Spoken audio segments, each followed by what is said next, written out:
L'entrée et sortie du village Cecilia est interdite. La gendarmerie surveille les accès jour et nuit. Les 277 habitants ont vécu leur deuxième jour de confinement total. 2 infirmiers mandatés par l'Agence régionale de santé ont pour mission d'assurer un suivi sanitaire quotidien.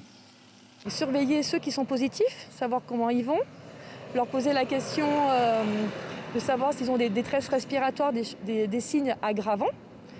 Ensuite, dans un deuxième temps, je vois aussi tout le village. Ce matin, avec Baptiste, nous avons pu voir tous les habitants du village. Donc, on a fait du porte-à-porte pour savoir s'ils avaient des signes du Covid-19.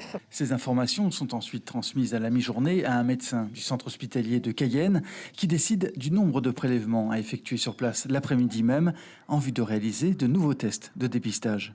Chaque personne testée positive reçoit ensuite un lot de masques.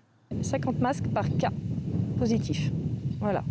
Et après, la plupart des habitants qu'on a pu rencontrer aujourd'hui ont quasiment tous leurs masques, que ce soit masques chirurgicaux ou des masques en tissu.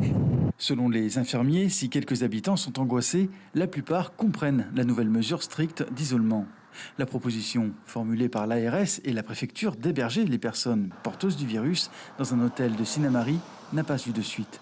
Ils ont des proches qui sont à l'hôpital à Cayenne et du coup peut-être qu'aller jusqu'à Sinnamary, c'était peut-être un petit peu difficile pour les familles.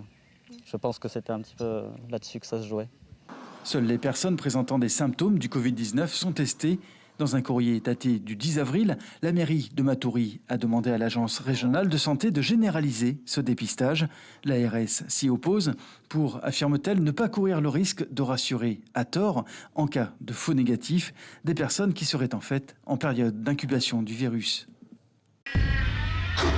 Suivez l'info sur Guyana Première, télé, radio et Internet.